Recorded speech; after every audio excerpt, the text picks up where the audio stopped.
Assalamualaikum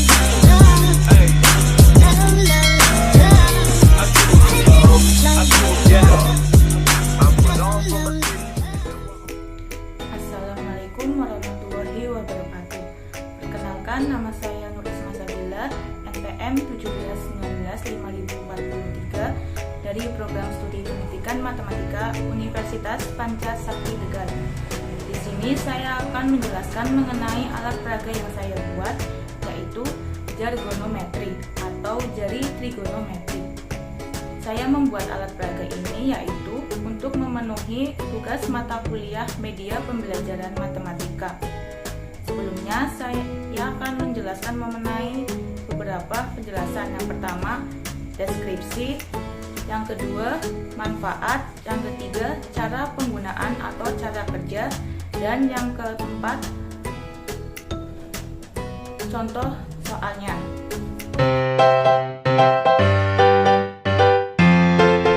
Deskripsi trigonometri ini atau jari trigonometri yang merupakan media pembelajaran pada materi trigonometri, khususnya untuk mencari nilai-nilai sudut istimewa trigonometri.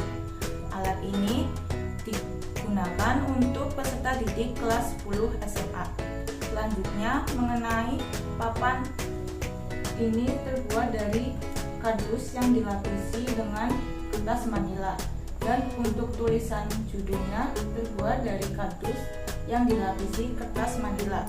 Selanjutnya ada dua penampang ini yang terbuat dari kardus yang dilapisi dengan kertas manila. Kemudian ada bagian keterangan dan rumus-rumus trigonometri yang terbuat dari kertas manila.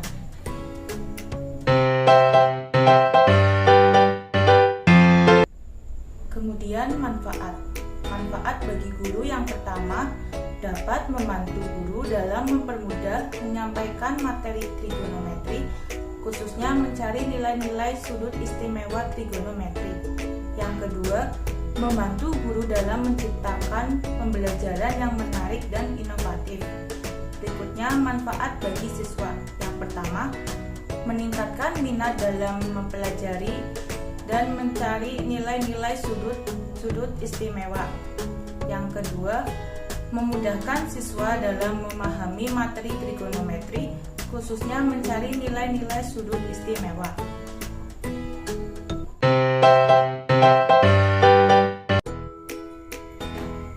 Cara kerja atau cara penggunaan alat peraga trigonometri ini, itu kita lihat bahwa ada dua penampang. Penampang yang pertama berisi nilai sudut-sudut istimewa dari 0 derajat sampai 360 derajat. Kemudian penampang yang kedua yang diibaratkan sebagai jari tangan kanan dan jari tangan kiri.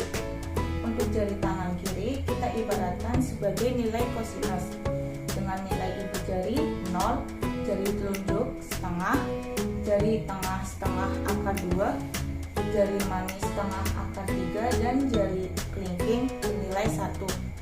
Kemudian untuk jari tangan kanan kita ibaratkan sebagai nilai kosinus dengan ibu jari bernilai 0, jari telunjuk setengah, jari tengah setengah akar 2, jari manis setengah akar 3, dan jari kelingking bernilai 1. Pada papan yang pertama kita lihat terdapat tanda panah. Tanda panah yang berwarna biru yang artinya positif, dan tanda panah yang berwarna merah yang artinya negatif. Untuk mencari nilai-nilai sudut istimewa dengan melihat letak sudut istimewa itu di mana. Dengan melihat letak jari-jari tangan kita. Dan untuk mengetahui apakah nilai sudut istimewa tersebut bernilai negatif atau positif dengan melihat tanda panahnya, apakah berwarna merah atau berwarna biru. Kita ingat bahwa tanda panah yang berwarna biru artinya positif dan tanda panah yang berwarna merah artinya negatif. Untuk lebih jelasnya kita bisa melihat contoh penerapan pada soalnya.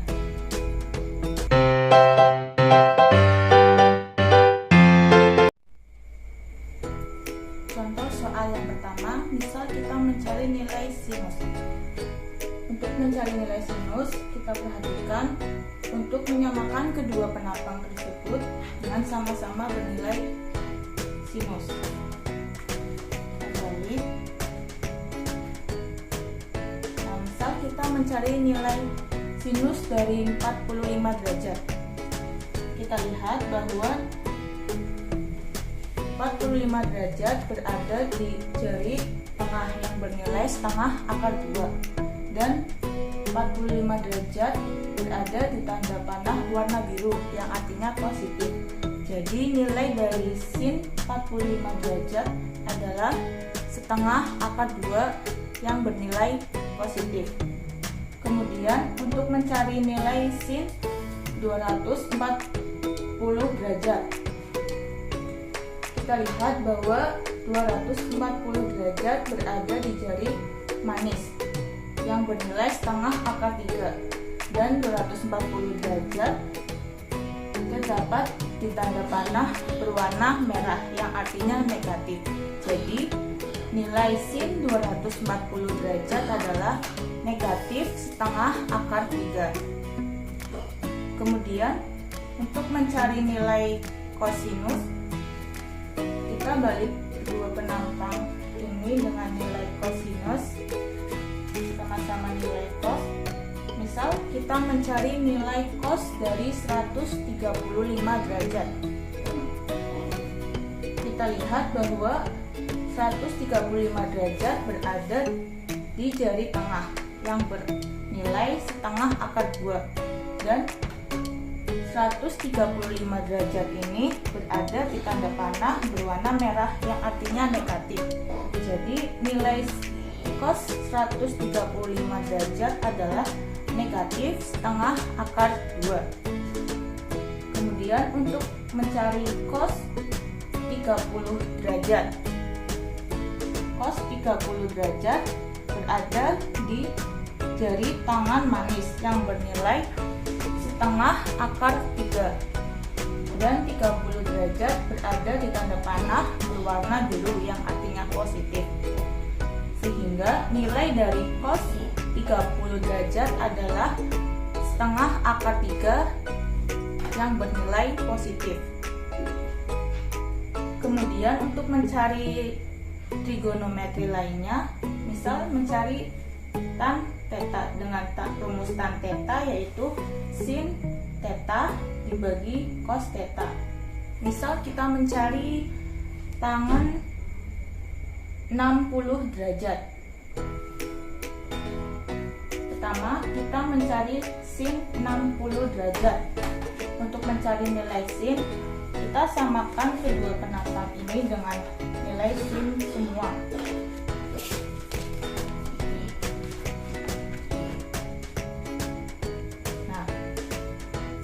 Dari 60 derajat, yaitu 60 derajat sendiri berada di jari manis yang bernilai setengah akar 3 dan 60 derajat berada di tanda panah berwarna biru yang artinya positif. Kemudian untuk nilai cos 60 derajat, kita ingat untuk mengubah penantang ini menjadi nilai cos.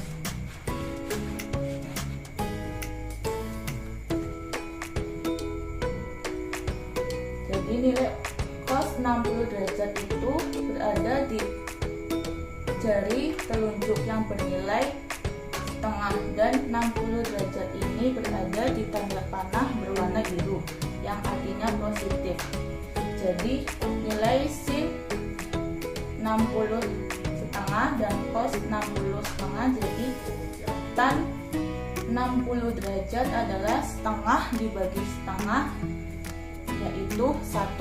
Jadi nilai tan 60 derajat adalah 1.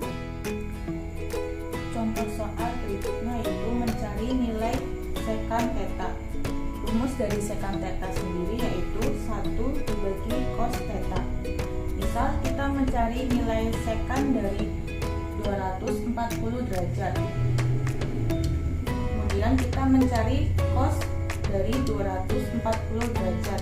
Kita lihat bahwa 240 derajat berada di jari telunjuk yang bernilai setengah, dan 240 derajat ini berada di tanda panah berwarna merah yang artinya negatif. Jadi nilai sekan 240 derajat sama dengan 1 dibagi negatif setengah sama dengan negatif 2, sehingga nilai sekan 240 derajat adalah negatif 2. Kemudian untuk mencari nilai kosekan sendiri rumusnya 1 dibagi sin theta. Misal kita mencari nilai kosekan dari 180 derajat. Kemudian kita mencari nilai sin 180 derajat. Ingat, untuk mencari nilai sin kita samakan kedua penampang ini dengan nilai sin.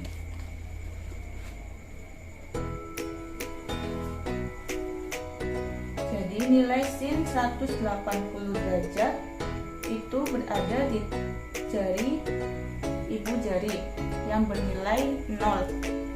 Kemudian 180 derajat itu berada di tanda panah berwarna biru yang artinya positif, sehingga nilai dari kosekan 180 derajat adalah 1 dibagi 0 sama dengan 0, sehingga nilai dari kosekan 180 derajat adalah 0.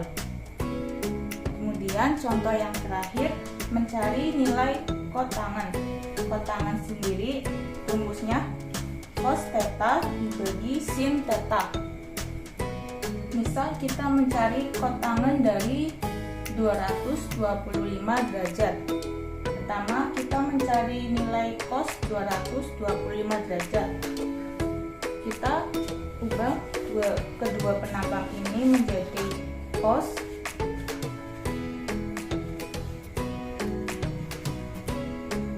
Kemudian 225 derajat ini berada di jari tengah yang bernilai setengah akar 2. Dan 225 ini berada di tanda panah berwarna merah artinya negatif. Jadi nilai cos 225 derajat adalah negatif setengah akar 2. Kemudian kita mencari sin 225 derajat. Kita ubah menjadi nilai sin semua.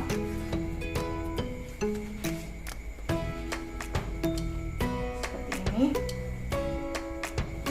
Nilai dari sin 225 itu berada di jari tengah yang bernilai setengah akar 2 dan bernilai negatif karena tanda panahnya berwarna merah, sehingga nilai dari kotangan 225 derajat adalah negatif setengah akar 2 dibagi negatif setengah akar 2 sama dengan 1, karena negatif dibagi negatif sama dengan positif. Nah, itu mengenai contoh penerapan soal pada rumus-rumus trigonometri. Demikian penjelasan alat peraga yang saya buat, yaitu jargonometri atau jari trigonometri. Semoga bermanfaat. Terima kasih. Wassalamualaikum warahmatullahi wabarakatuh.